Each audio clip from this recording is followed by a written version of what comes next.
Good morning বন্ধুরা, সকালবেলায় জানাই অনেক স্বাগত, অনেক ভালোবাসা মনুর ফ্যামিলি ব্লগের পক্ষ থেকে। তো আজ সকালটা এতটা তাড়াহুড়োর মধ্যে ছিলাম যে সকাল থেকে ভিডিওই করে উঠিনি।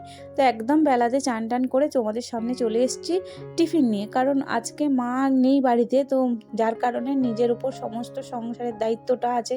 তো যার কারণে অনেকটাই ব্যস্ততার মধ্যেই দিনটা কেটেছে। তো এই যে একদম সোজাসুজি রান্নায় চলে এসেছি। আর রান্না বলতে এই যে এখানে চিংড়ি মাছ ছিল, আর চিংড়ি মাছ দিয়ে হবে বাঁধাকপির তরকারি। সত্যি কথা বলতে কি, চিংড়ি মাছ এমনই একটা জিনিস, যাতেই দেবে সেই তার স্বাদটা যেন শতগুণ বাড়িয়ে দেয়। আর আমাদের চিংড়ি মাছের এই রকম ধরনের রান্না বান্না সৌমেন খুব পছন্দ করে, জানো তো। তো এই জন্যে একার হাতে আজকে পুরো সংসারের দায়িত্বটা যেহেতু পড়েছে, তাই নিজের মতো করে এদিক ওদিক করে কাজগুলো মেটাচ্ছি। মা গেছে ননদের বাড়ি। তো এই যে আর একটু আধটু টুকটাকের মানে আদা রসুনের জন্য না আমি আর শিলেতে যাইনি, কারণ আমি রান্নাঘরেই এইরকম কাঠ আর হামাল দিস্তা রেখে দিয়েছি, ওতেই আমার কাজ চলে যায়। আর এরম করতে করতে ওইদিকে রান্নাটাও আমি দেখবো আর এদিকের কাজও মিটবে। তো চলো বন্ধুরা, সঙ্গে থেকো, আশা করি তোমাদের ভিডিওটা সকলের ভালো লাগবে। সঙ্গে থেকো, পুরো ভিডিওটা দেখতে থেকো। তো এই যে আমি এখানে রান্না বসিয়ে দিয়েছি, তো মাছও আছে। তো সব রকম যেমন সংসারে টুকটাক কাজ বাজ তো চলছে, তার সাথে রান্না বান্নাও আছে, ঘরের গোছগাছ আছে। তো যার কারণে সকাল থেকে একদম ভিডিওটা স্টার্ট করতে পারিনি, যার কারণে অনেকটা লেট হয়ে গেছে আজকে ভিডিওটা। তো মা গেছে ননদের বাড়িতে, মা আসবে না, মা আসবে কালকে, তো যার কারণেই তো আমার হাতে আজকে পুরো সংসারের দায়িত্বটা। এই যে দেখো, এখানে আদা রসুন পেঁয়াজ আরে দিয়ে মশলাটার সঙ্গে আলু কষিয়ে নিয়ে দিয়ে দিয়েছি সেদ্ধ করে রাখা মটরশুঁটি আর আলু, এই বাঁধাকপিটা। তো ওদিকে রান্না হতে হতে কি ঝঞ্ঝাট পড়েছে বলো তো। তো একে মা নেই, তারপরে আবার মানে রান্না করতে করতেই শেষ হয়ে গেছে গ্যাস। তো ব্যাস, আবার নতুন করে সিলিন্ডার লাগানো এ করানো, অনেকটাই বেলা হয়ে গেছে জানো তো এদিকে কাজ গোছাতে করতে। আর চাটনি আজকে করা হয়নি, তো আমগুড় ছিল, তো ভাবলাম একটু আমগুড়ি অনেকদিন খাওয়া হয়নি, আর আমগুড় রেখে রেখে নষ্টও হয়ে যাচ্ছে, তো মা বলে খেয়ে নেবে একটু করে করে। তো এই যে আমগুড়টা একটু বার করিয়ে নিই, এবার শ্বশুরমশাইকে খেতে দেবো, কারণ আমার শ্বশুরমশাইকে একটার মধ্যে না খেতে দিলে মানে ওনার খাওয়াতে দেরি হলে অসুবিধা হয়। তো এই যে একদম চলে এসেছি বিকালবেলা, খাওয়া দাওয়া করে একটু রেস্ট নিয়ে, আর তোমাদের সঙ্গে সামনে আসতে পারিনি। তো এই যে বিকালবেলা আজকে আটার প্যাকেট নিয়ে আসা হয়েছে, তো এখন রুটি করব বলে আটাটা মেখে নিচ্ছি। তো এক এক করে সন্ধ্যের সময় সমস্ত কাজটাও থাকে, তো ওই জন্য একটা একটা করে বেলা থাকতে থাকতেই করে নিচ্ছি। তো মা থাকলে মা আটা মাখায় রোজ, আমি মাখাই না। তো আজকে মা নেই, তাই মায়ের দায়িত্বটা আমাকে নিতে হয়েছে। তো ওই যে আমাদের তিনজনের মতো পরিমাণে আটা নিয়ে আটা মাখবো, তারপর মুড়ির টিফিন খাওয়ার হবে, রাতের রান্না বান্না আছে, তারপর আবার সৌমেন তার ওর কাজে দিয়ে গেছে। তো সব মিলিয়ে এখন প্রচুর মাথার উপর চাপ আছে, জানো তো। কিন্তু কি বলো তো, সংসারে যতই করো নাম হয় না। তো দিনের শেষে শুনতে হয় কি কাজ, এই তো সংসারের কাজ, বাসন মাজা, রান্না করা, খাওয়ার, এতে কি খাটুনি, কি কাজ। সত্যিকার আমাদের মেয়েদের জীবনটা অদ্ভুতই।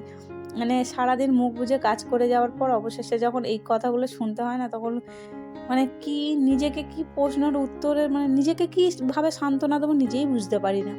তো যাই হোক, এটাই মেয়েদের জীবন, এটাই মেয়েদের কপাল। তো ওইসব নিয়ে আর যত ভাববো তত নিজেই ডিপ্রেশনে চলে যাব, তাই না। যেটা হচ্ছে হতে দাও। তো এই যে আমি ফ্রিজ থেকে দেখছি নিজের মতো করে আজকে রান্না বান্নাটা করব। তো মা থাকলে মাকে জিজ্ঞেস করে করি, মা নেই, আমি আমার মতো টুকটাক যা ছিল বার করে নিয়েছি, আর বার করিয়ে সন্ধ্যেটা দিচ্ছি, কারণ ফ্রিজ থেকে ডাইরেক্ট সবজি দেওয়া, একদম শীতকাল তো কাটা যায় না গো, কি ঠান্ডা লাগে হাতে। তো যার কারণে একটু বার করিয়ে রাখলে অনেকটা ঠান্ডাটা কমে যায়। তো ততক্ষণে এই যে না সন্ধ্যেটা দিয়ে দিই, দিয়ে না কাটাকুটি করে একবারে বসবো। আর আমার গোপুসোনাকেও খেতে দিতে হবে। তো চলো ও গোপুসোনাকে খেতে দিয়ে আসি, কারণ ও তো আমার জন্য অপেক্ষা করছে না। আর শীতটাও বেশ ঝাঁকিয়ে পড়তে শুরু করেছে, সব মিলিয়ে সব কিছু এখন চলছে ওই রকম, মানে নিজের গতিতে নয়, অন্যের গতিতে চলছে। তো ভালো লাগছে না, জানো তো, জীবনটা যেন একঘেয়েমি হয়ে গেছে, একটার পর একটা কাজ যেন মাথার উপরে থাকে, টেনশান থাকে, সাংসারিক চিন্তা, নিজেদের চিন্তা, মানে কি করব না করব ভেবেই পাই না। মাঝে মাঝে মনে হয় যে হয়তো মেয়ে হয়ে জীবনটা খুব মানে পেয়েছি, এটাই সব থেকে বৃথা, কোনো কিছুই মানে সুখের নয়, জীবনটাই সুখের নয়। যা কিছু করতে যাই সবেতেই চোখে জল ছাড়া আর কিছুই পাইনি। হয়তো মেয়েদের জীবনে এটাই দুঃখ যে মেয়ে হয়ে কেন আমি জন্মালাম, এক বাড়ি থেকে আর এক বাড়িতে আসা, তো বাদ দাও, অনেক দুঃখ কষ্ট তোমাদেরকে বলে ফেললাম। তো চলো এবার টিফিন খাওয়ার জন্য এই যে আলু ভাজছি, যেহেতু বাড়িতে শ্বশুরমশাই আছে তো ওনাকেও খেতে দেওয়া হবে, সৌমেন নিয়ে যাবে, তো যার কারণে ওকেও একটু দিয়ে দিলাম। আর এইদিকে দেখি একদম লিসা আর ছোটু ব্যাডমিন্টন খেলছে। লিসাকে দেখে না খুব নিজের কথা মনে পড়ে যাচ্ছে যে এক সময় এই সময়টা আমরা পার করে এসেছি। আজকে হাজার ইচ্ছা থাকলেও মনে হয় না এই জায়গাটায় যাই, আর আমরা এখন খাঁচায় বন্দি হয়ে গেছি। এই দেখো খাঁচার কথা বলতে বলতে চলো তোমাদেরকে একটু দেখিয়ে দিই আমাদের বুলি কি করছে। আমি এই যে আলু ভেজেছি আর ওকে একটা আলু দেখিয়েছি বলে দেখো আলু ভাজা খাবে বলে ছটফট করছে। আর বুলি আজকাল না জানো তো, জানি না এটা আমার ধারণা, আমি মাকে বলছিলাম যে জানো তো মা, বুলি আজকাল সাদা সাপটা পছন্দ করে না, তো বুলি আমাদেরই মতো একটু চটপটা খেতে চায়। হ্যাঁ ও মুড়িতে আমি যখন চানাচুর দেবো মুড়িগুলো খায় না, চানাচুর খাবে। এই যেমন আলু ভাজা দেবো, আর ধনে পাতা খাবার তো রাজা, শসা ধনে পাতা এইগুলো জানো তো। ওই জন্য আমি বুলিকে বলি তুই আজকাল আমার মতো চটপটা হয়ে গেছিস, টুকটাক খাস, ভালো কি মানে মুড়ির ভাত খাস না। তো এই যে দেখো কেমন গালে একটু একটু করে আলু ভাজাগুলো নিচ্ছে, দেখো দেখেছো। আর আমি ক্যামেরাটা নিয়ে যাচ্ছি বলে আবার দেখছে আমার দিকে। আর মাঝে মাঝে এত রেগে যাবে, মানে কি বলবো, ও যখন ঘুমায় তো সন্ধ্যের সময়, ধরুন আমরা হয়তো গেলাম যে ওকে হয়তো লাইটটা জ্বাললাম রুটি করার সময়, বিশেষ করে যেহেতু অনেকটা রাতে রুটি হয়, ও তখন হয়তো শুয়ে থাকে, আমরা লাইট জ্বালে ওর ঘুমটা ভেঙে যায়। এত রেগে যাবে কি বলবে, সমানেই চেঁচিয়ে যাবে চেঁচিয়েই যাবে। কিন্তু শীতকাল বলে একটা গায়ে কিছু চাপা দিয়ে দিলাম, অন্ধকার হয়ে গেলে ব্যাস চুপ। একটা গরমকাল হলে কন্টিনিউ চেঁচাবে, জানো তো, এত বুলি ছটপটে হয়েছে। এই যে বাপিকে টিফিন ওদিকে দিয়ে এসেছি, আর আমি এদিকে রাতে রান্নাটাও বসিয়ে দিয়েছি, সঙ্গে চাটাও বসিয়ে দিয়েছি। রাতে রান্না বলতে দেখো যা ছিল ফ্রিজে সব বার করে নিয়েছি, বিনস, গাজর, শিম, পেঁয়াজকলি, আলু, ফুলকপি, মানে যা ছিল। দেখো মিক্স সবজি খেতে দেখো শীতকালে একটু টেস্টিও লাগে, আমাদের বাড়িতে বেশিরভাগ মিক্স সবজিটাই হয়। আর এই যে এদিকে আদা দিয়ে একটু চা বসিয়ে দিয়েছে, আমি টিফিনটা করিনি, একটু পরেই করব। এই যে বললাম না টিফিনটা পরে করব, ওইদিকে সবাই দিয়ে আমি কাজ মিটিয়ে আমি এক গাল মুড়ি খেয়ে নিই, আমারটাও খিদে পেয়েছে। তো এখনও অনেকটা কাজ বাকি আছে জানো তো। এই যে খাওয়া দাওয়া বলতে টিফিন করে অনেকগুলো বাসনই পড়েছিল, আমি ভাবলাম যে না মেজে ধুয়ে দিই, কারণ এরপর আবার রাতের বাসন পড়বে, তো সব মিলেমিশে অনেক হয়ে যাবে। তো এখন বাসনগুলো ধুয়ে এখানেই রেখে দিয়েছি।